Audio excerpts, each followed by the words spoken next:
Salut tout le monde! Aujourd'hui on se retrouve pour une nouvelle vidéo. Alors je sais ça fait assez longtemps que je n'ai pas fait une nouvelle vidéo, mais j'avais de bonnes raisons. La raison principale c'est que je me suis retrouvée avec beaucoup de travail à faire en même temps, et donc beaucoup moins de temps disponible pour travailler sur des contenus, que ce soit vidéo ou articles sur mon site. La deuxième raison c'est que j'ai des gros problèmes de santé, et donc beaucoup moins d'énergie aussi disponible pour tous mes projets. Aujourd'hui, la vidéo va être un peu la suite du premier permablabla que j'ai mis en ligne il y a quelques temps, puisque je vais vous parler du deuxième point de l'éthique, qui est prendre soin de l'humain.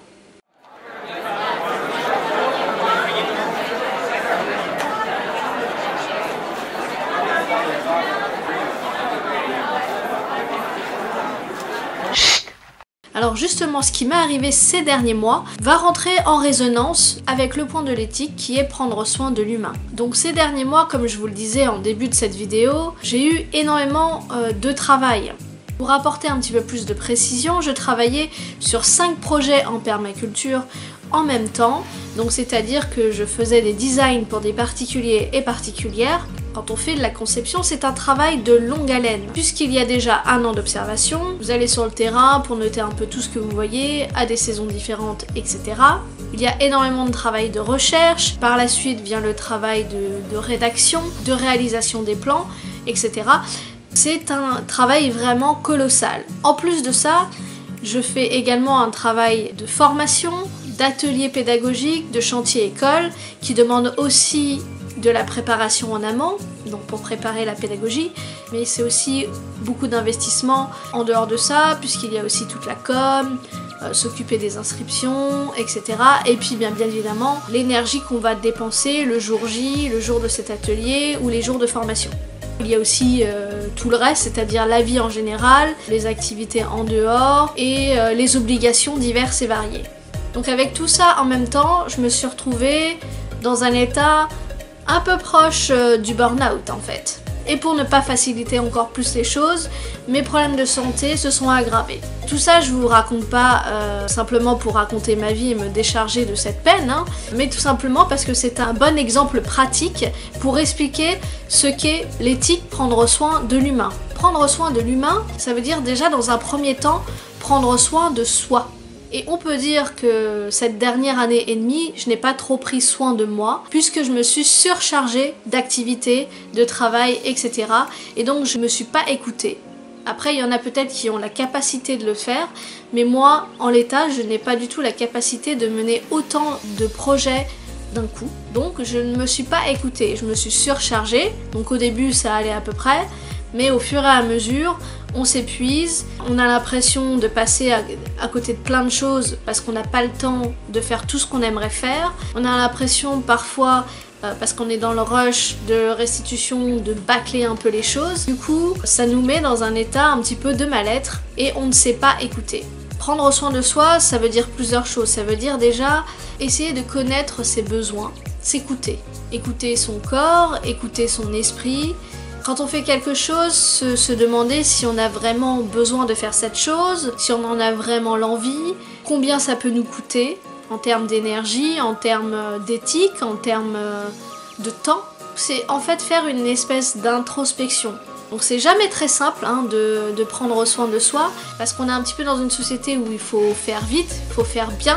On est dans un espèce d'état de compétition assez perpétuel. Ça va un petit peu à l'encontre de prendre soin de soi au final. C'est pour ça qu'il y a énormément de gens qui accordent beaucoup de temps, d'énergie, de disponibilité au travail et se retrouvent un petit peu en surcharge et se retrouvent dans un état d'épuisement, de burn-out, etc. Il faut s'écouter aussi en termes de bien-être et santé. C'est vrai qu'on a toujours un petit peu tendance à minimiser ce qu'on peut avoir. Par exemple, quand on est fatigué, généralement on va se dire « Oh, c'est pas grave, demain ça ira mieux ». Et puis on va pas s'écouter, on va pas se reposer.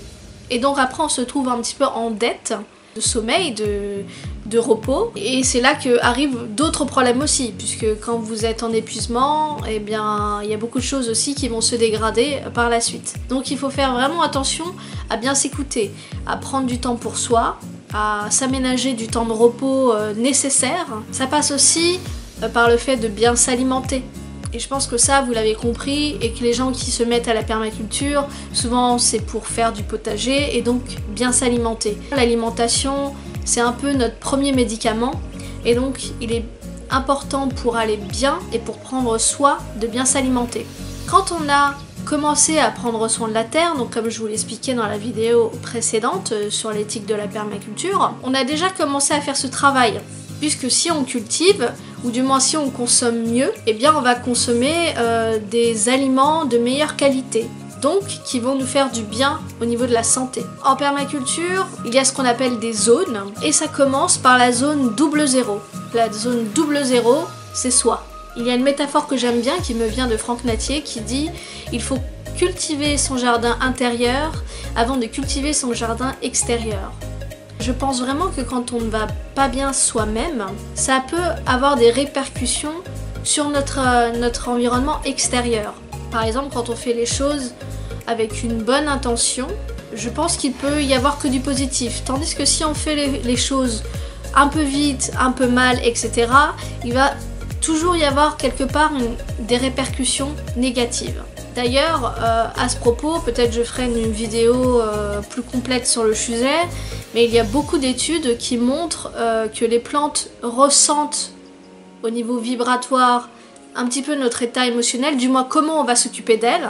Par exemple, si on va s'amuser à avoir des gestes hyper agressifs envers une plante, ou se mettre à l'insulter, etc. et donc lui dégager une énergie négative, elle va plutôt tendance à végéter, à pas avoir un développement très harmonieux, etc. et ne pas être trop productive. Tandis que si on a des intentions plus douces, si on fait les choses de façon plus lente, avec une résonance plus positive, eh bien la plante va mieux se développer, va être en meilleure santé, etc. Donc ça, c'est des études scientifiques qui ont été menées. Si ça vous intéresse, je pourrais faire une vidéo sur le sujet parce que c'est vraiment passionnant. Prendre soin de soi est très important et je pense que c'est la clé pour tout projet en permaculture. Si déjà on ne va pas bien nous-mêmes, si on ne sait pas nos réels besoins, nos réelles envies, si on ne s'écoute pas, si on s'épuise, un projet en permaculture ne tiendra pas sur le long terme. Dans prendre soin de l'humain, il y a forcément les autres.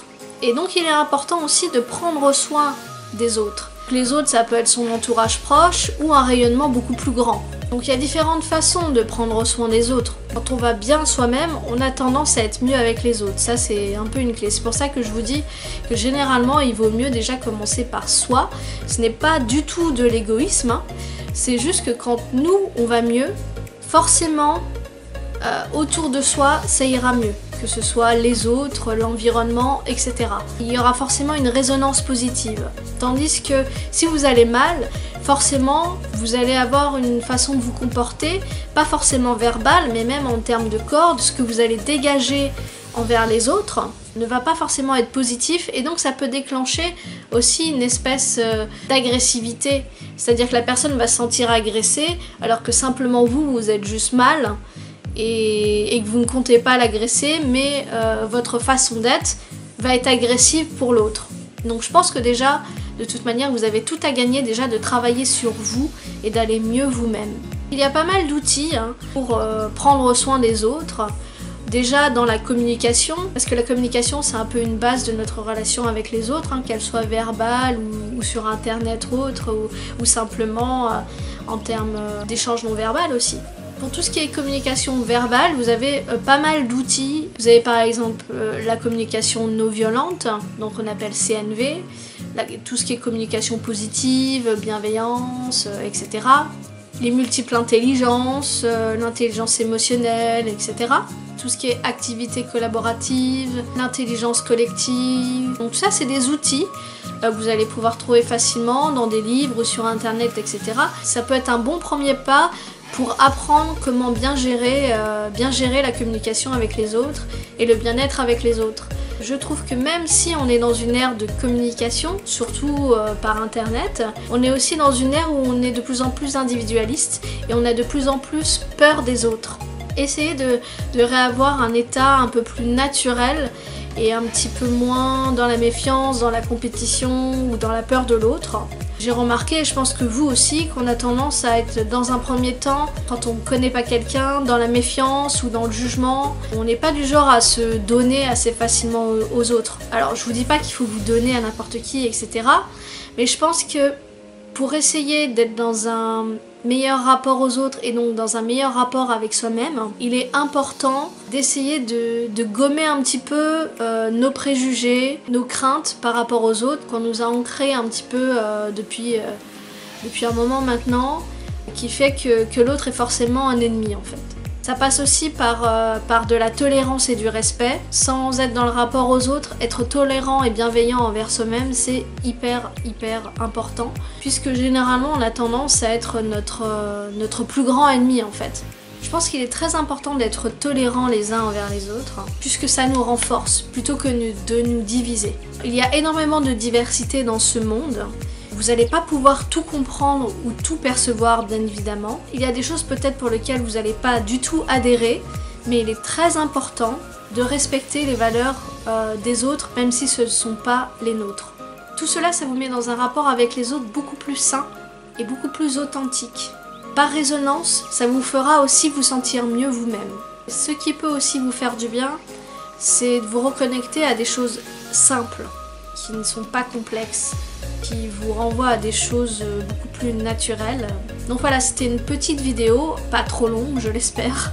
N'hésitez pas à partager vos réflexions sur ce sujet dans les commentaires, bien évidemment en toute tolérance et en toute bienveillance. Je vais reprendre un petit peu les vidéos pédagogiques. D'ailleurs, si vous avez envie que je traite de choses en particulier, n'hésitez pas aussi à me le dire dans les commentaires. Cet espace est fait pour vous, pour poser vos questions, pour échanger entre vous, etc. Donc n'hésitez pas, je suis tout à fait open aux suggestions. Je vous dis, j'espère à très bientôt pour une nouvelle vidéo. En attendant, portez-vous bien et ciao.